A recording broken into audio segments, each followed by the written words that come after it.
Hello, I'm Lily Carr. For those of you who don't know me, I'm the Lake Steward Program Coordinator for Minnesota Lakes and Rivers. Here is our list of lovely speakers that we'll hear from. Erica Gilsdorf from Latent Media, who's going to share a bit about her Shoreline video series. And then we're going to hear from Maddie Nisler, the Education and Outreach Coordinator from the National Loon Center up in Cross Lake. Mary Beth Grimsby and Arliss Shook from Lower South Long Lake Improvement Association. They are the Lake Steward evaluators on their lake. We're going to hear from Jay Sealing, the president of Douglas County Lakes Association, and Sammy Selter, the associate director for Minnesota Lakes and Rivers. The Lake Steward program is an award program to celebrate people who are taking measures on their shoreline to protect water quality. It is positive, educational, working with your neighbors and building community through this work. It's all with the goal of shifting the norm around what we consider a beautiful shoreline. When criteria are met,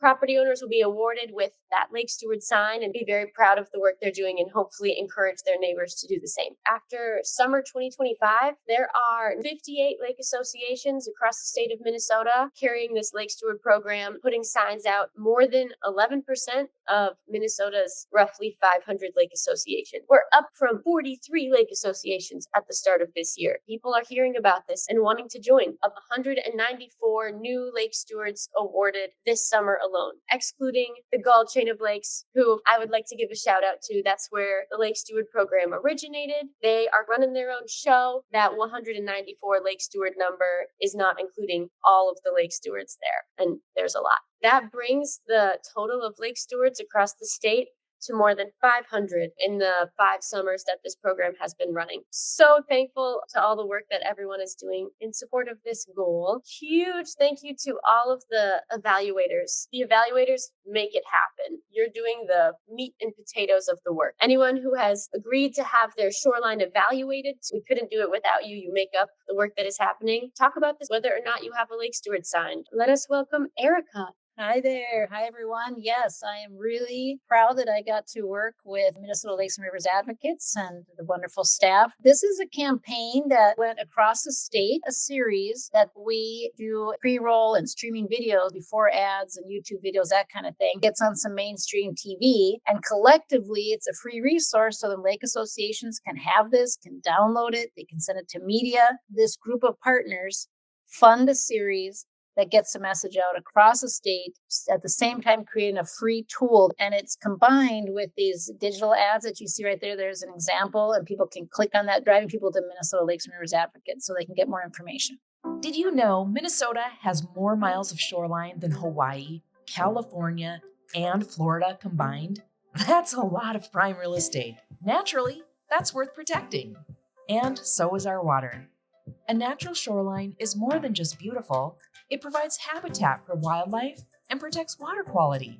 It's easy to get started and even easier to maintain a natural shoreline. So be a lake steward. You can learn more here. Did you know each male loon has his own signature yodel?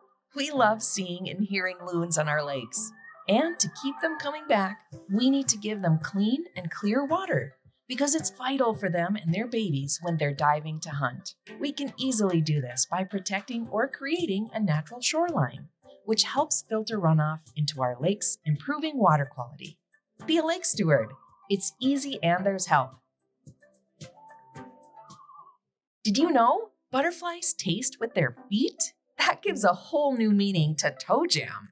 Kidding aside, natural shorelines are filled with beautiful flowers that attract many birds and pollinators like bees and butterflies. Help butterflies tickle their toes, plant a native shoreline, and give pollinators a leg up. It's easy, low maintenance, and there's help. It's fun seeing your shoreline come to life. Be a lake steward. It had a great result. We did this series May, June, and July. We did 18% CTR, which that's almost 5 times the industry average for clicks in this campaign. And then streaming TV, it was 85.34% completion rate, 40% is industry average. So over double. And again, this is where the soil and water conservation districts, organizations, and businesses that all came together to make this as a free tool. Thank you, Erica. Anyone watching, you can use these videos, download them, share them. Now to Maddie Nisler from the National Loon Center. Thanks, Lily. I'm Maddie. I'm from the National Loon Center. I do education and outreach, and I just want to share a little bit about some of the education initiatives that we have been working on at the Loon Center, particularly surrounding our Landscaping for Loons initiative. How can we manage our shorelines and maintain them in a way that's going to be healthy for the loons as well? We do have our campus site starting construction, and that should be completed and open to the public in the May Memorial Day season of 2027. So we are located in Cross Lake, Minnesota, about half an hour north of Brainerd, so right in the middle of cabin country, loon country. We are a nonprofit all about research, education, and conservation related to loons and freshwater. We want to be a leader not just in the state, but in the country and even internationally. We want to provide resources for loon populated areas. They've been on this planet for 56 million years. It's really up to us at this point to make sure that they stick around for even longer than that. Why the natural shorelines are so important for the loons. Obviously, nesting is the biggest factor in a loon's life, why they need such beautiful vegetated natural shorelines for their nesting. Water quality from those buffer zones, from the native plants that filter out the pollutants, aids in fishing and some other factors that loons depend on. The presence of natural shorelines often results in a reduced human disturbance, so negative interactions between loons and humans are often less common, I would say, when there are quality shorelines and people that really care and are aware of the loons on the lake. Typically in northern and central Minnesota, we consider May through September to be the general nesting season for the common loon. So they return from migration usually in April or May, depending on ice out. In September, they're actually getting ready to leave. Typically what we see as our breeding season during the early months of that season, May and June, that's when actual nesting is happening. And that's when we see a lot of people have questions like, what can I do to help the loons in their nesting process? Because people often see like the water levels fluctuating and, maybe there's questions about having an artificial nesting platform. What can folks do during the nesting season to benefit the loons? And during the season, it can be a little bit difficult, but it's outside of the season when we're doing our spring or our fall landscaping or our shoreline maintenance. It's during those seasons when we're thinking about ways that we can maintain or manage our shorelines. That's when we can really make the biggest difference. As far as where you're going to find the loons and what lakes loons are really preferring for nesting, this is an overshot of Cross Lake. This is an example of where we see nesting loons on Cross Lake. So you can see in those little boxes there, a couple of examples of nice protected bays. Not a lot of human activity going on there. Protected areas from wave actions. A couple of islands in there that you can see in the middle that are also a little more exposed to human activity, but are very natural. So they're preferred because they have a lot of cover from mammalian predators from the land, like fox and raccoons and things like that. You'll see them nesting on these really large, deep, and clear lakes. Clear is the key. What the loons are actually hunting for, they're visual predators. They don't hear their prey. They don't smell their prey. They actually kind of peer their head under the water like they're snorkeling, and then they see a fish and they will dive down after it. A couple of fun facts that I always like to throw in there. They can stay underwater for up to 5 minutes, and they can dive up to 250 feet deep. We don't have any lakes in Minnesota that are that deep, but they do have the capability to dive to those depths, which is really, really cool. They're visual hunters. They do need really clear water to see that prey that they are looking for. The one key species that I want to zero in on here, that fish that you see in the top left is a cisco. So cisco, whitefish, tulipy, these are all really high calorie, fat, dense fish. That's really their favorite fish, is high in calorie and very high in fat. So in the fall, when the lakes turn over and these cold water fish come to the surface of the water or a little bit closer to the surface, the loons are hunting for them a little bit more frequently. So these fish are really key species for the loon to fuel them before they migrate in the fall. Having these fish in our water is making sure that the water is clear enough so that the loons can actually hunt for them and that the waters are healthy enough so that the cisco can thrive as well. With water quality, what's going to cause an algae bloom? What are some things that are going to make it tougher for the loons to hunt in? Runoff, the melted snow off the side of the road. So you get a lot of road salts, you get a lot of nutrients. And in the summer, when we have a lot of rainfall, we get a lot of nutrients from fertilizers and pesticides and herbicides, very much so in the southern and central parts of the state where we have a lot of agriculture. But even in the northern parts of the state where we have a lot of shoreline development, where there's lawn gone right up to the shoreline. There's some riprap here and there. There's not a lot of buffer between the shore and the water. So a nice flat shoreline with no buffer is going to allow all that phosphorus and nitrates, fluoride from the road salts, that's all going to end up in the water. And that can lead to a lot of very serious issues as far as the algae growth, the murky water. The presence of aquatic invasive species is something that we think about with water quality. It could be an entirely different topic in itself. Those different species like zebra mussels and stonewort, that can also really alter the delicate ecosystems that we have in Minnesota that balloons depend on.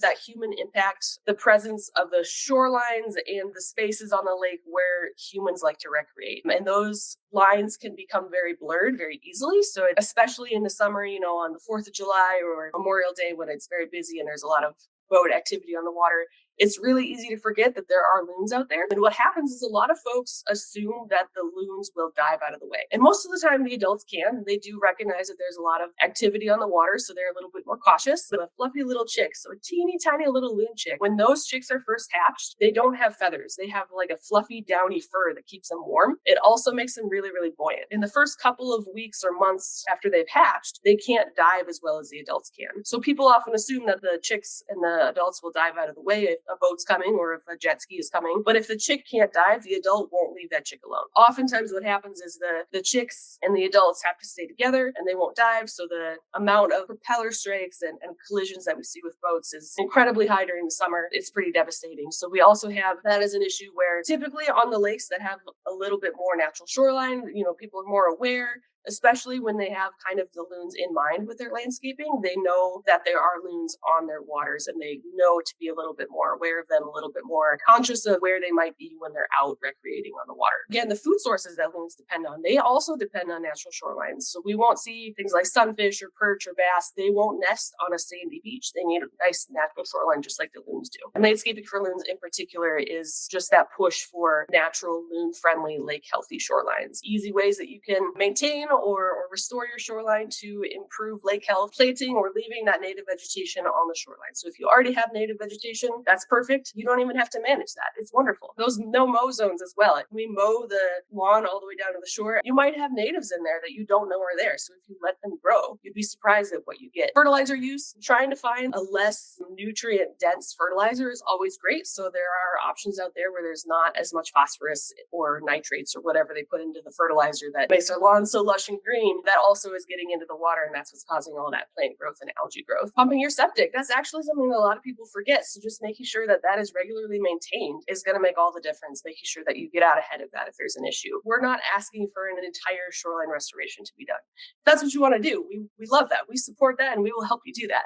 We just really want to get to the fact that a small, even 3, 5, 10-foot space on your shoreline is going to make all the difference. Because that's 3 or 5 or 10 feet of shoreline that's filtering out runoff, filtering out pollutants, providing habitat for the frogs and for the turtles and for the birds and for the bees, and maybe even for the loons. At some point, if you have enough natural shoreline, the loons may even use that as well. It's just really important for us to remember that we are not working only towards the goal of preserving our lakes. We are preserving the wildlife that live in the lakes as well. Thank you so much, Maddie. Arliss and Mary Beth, the evaluators from Lower South Long Lake Improvement Association. I'm Mary Beth Grimsby, and I live on Lower South Long Lake, which is just south of Brainerd. It's about a little over a 1,300 acre lake, and we have 365 homeowners on our lake. It was the spring of 2024. Arliss and Peggy Ashenbeck and myself kind of decided we wanted to take on this Lake Steward program. We do a lot of treating our lake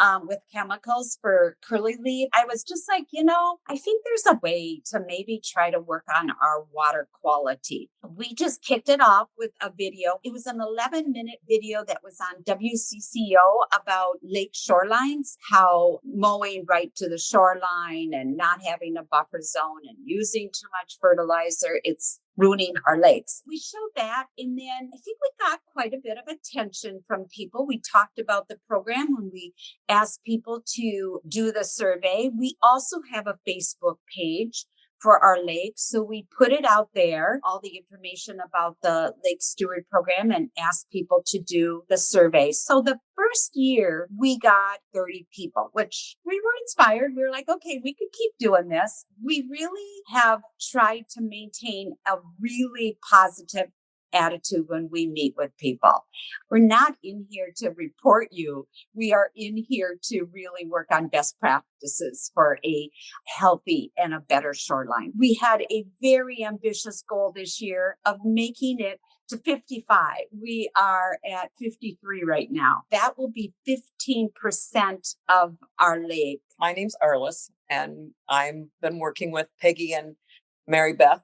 One of the things we did to celebrate, we had a brunch this spring, brought as many of the people together as we possibly could in one place. They got to talk with one another, positive experience for them and for us, hoping that they would go back and talk to their neighbors. We're looking at making that an annual event. Our Lake Association president took the survey. He didn't pass. We talked about what things he could change, and he happens to have a home on the lake that's very close to the lake. He doesn't have a whole lot of room for buffer, but he had been mowing and he had been using fertilizer, and he changed all of those practices and put in some plants to have a rain garden. He has not used fertilizer at all, and he made sure that everybody knew at our last meeting how good his yard still looked. It's like you don't have to go full bore. You can just take some baby steps. Sometimes people say, what if I just don't fertilize down by the lake? We're going, great. Let's just start there. Take the positive and work with that and go, absolutely. Some of our neighbors, very private people, don't necessarily want to jump on the bandwagon. And we've talked with some of our neighbors and said, your property is perfect. Would you consider taking the survey? They don't want a sign. They don't want a picture taken. The one fellow's comment was, why should I be rewarded for something I should be doing anyway? We have some new people on the lake who really were excited about the program. They have now become involved in loon rescuing and will probably perhaps become our loon counters in the future. Post all of our pictures on our Facebook to celebrate. And I think that has been a biggie. But most people are like, I want my picture on there. I really want to my picture on that Facebook page. And I want one of those signs. Those signs are so beautiful. The picture that you are looking at here is a county park. I was down there this summer and I was amazed at how beautiful it was, number one, but also they left a buffer zone. We just happened to have a county commissioner that lives on our lake, and I called him up and I said, how about we get a Lake Steward sign and we put it in the park at the buffer zone? And in that picture is Gary Griffin. He's in charge of land services in Crow Wing County, and he got excited. Now there's a Lake Steward sign at our community park on our lake. We're at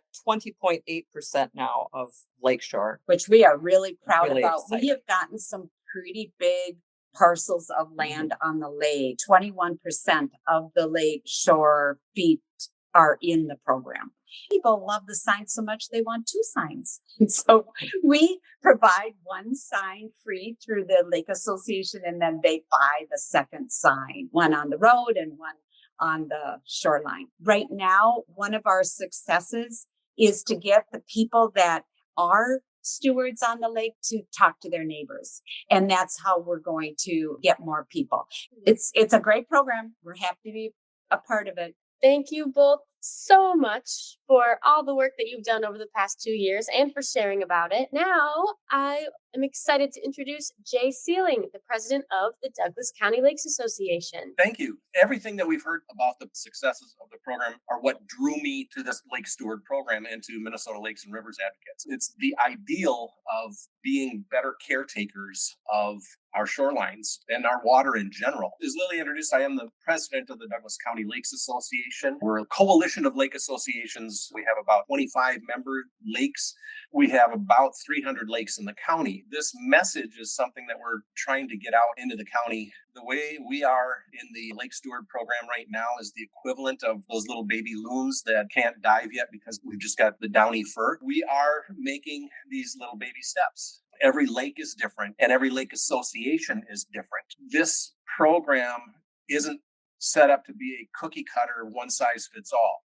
There is the questionnaire, but that's general water quality kind of information that applies to all of these lakeshore owners. It gives us a focus, something that we can rally around no matter what other issues our lakes have in front of them. We have awarded one sign this year, and it's also to a gentleman who shies away from the spotlight a little bit. So we don't have a presentation video or a presentation of the sign. But when this gentleman heard about the program, he put his hand up, and I ended up calling him the poster child for the Lake Steward program. He invited me out to see his property. He lives on an island.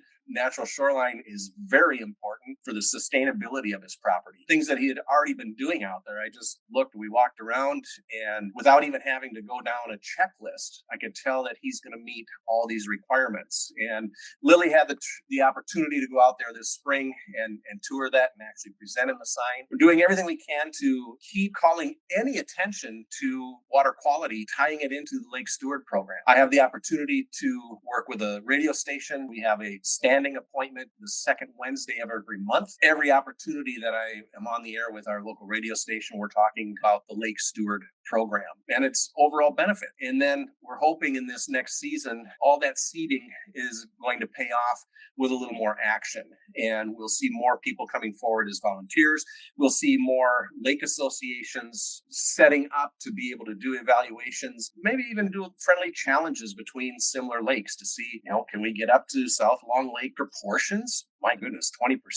That would be amazing. One of the other key things that I really like about the program is it's the underlying ethic where landscaping for loons, even a small space makes a difference. I also saw that in those video presentations. I don't know if you caught it, but I have an ear for the tagline. Every video ends with, and there's help. The help that organizations like Minnesota Lakes and River Advocates have, and the help that is available by conversing with others that have gone through the program, that have established the program, that have it rolling. The hardest thing right now is we're still pushing this rock uphill. But I know we get a few more bits of legwork behind it and a few more pushers. We're going to get up to that top and then hopefully be like South Long Lake. This gives a common goal for a variety of different lake associations facing different issues, different problems, different shorelines. Very flat shoreline where I'm at. On the other side, there's big, huge bluffs and there's cliffs. Even within a certain lake, there's going to be different struggles. We're learning how to deal with those. We're learning how to keep that message going. That's what we're going to continue to do. Push it out on the radio, contribute something to the local paper called the Water Column, and plug the Lake Steward and the idea of stewardship whenever we can, and really gives us a common goal and a common target. We've got 100% more than we had a year ago by getting that one. This whole thing reminds me of the metaphor of the young boy that was walking along the shoreline and picking up sand dollars and tossing them back into the ocean. And the man stopped him and said, son, there's, hundreds of sand dollars on the shore here, and there's miles and miles of beach. You can't possibly make a difference. And without hesitation, the boy picks up another sand dollar and tosses it into the ocean and says, made a difference to that one. I'll say it. We're preaching stewardship to take care of our waters, not just shoreline. We're talking water quality in general, vitally important.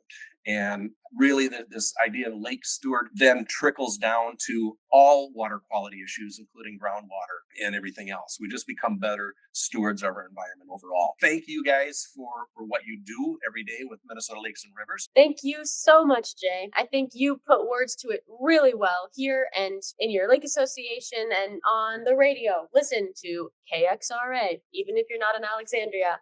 It's definitely worth it. I would like to introduce our final speaker, Sammy, to kind of talk about how all of this work can align. My name is Sammy Selter. I am the Associate Director of Minnesota Lakes and Rivers. Thank you all for taking the time to listen to Lily, my coworker, and our wonderful presenters. Lake Steward is honestly one of the most inspiring pieces of our work at MLR. It warms my heart. I also want to highlight again the Gulf Chain of Lakes Association for developing the Lake Steward program and working with us, the local work, and really make a difference. Our nonprofit was founded in 1994, and we've become the largest lake and river group in the state with over 300 lake associations. You can see them on this map. We also have thousands of individuals, and we support research and science to inform the advocacy we do at the state capitol. You're also a part of that ecosystem. We need to protect that lake and river heritage that makes Minnesota so special. Programs like Lake Steward, which reduces those pollutants entering our lake, are so vital. Half of our lake are impaired, which should be a really big wake-up call for Minnesota residents. We visit with lake associations so we can make their interests heard at a statewide level. While we are working hard to lobby for policies like aquatic invasive species prevention aid, we do need you who care about our lakes and rivers, our members of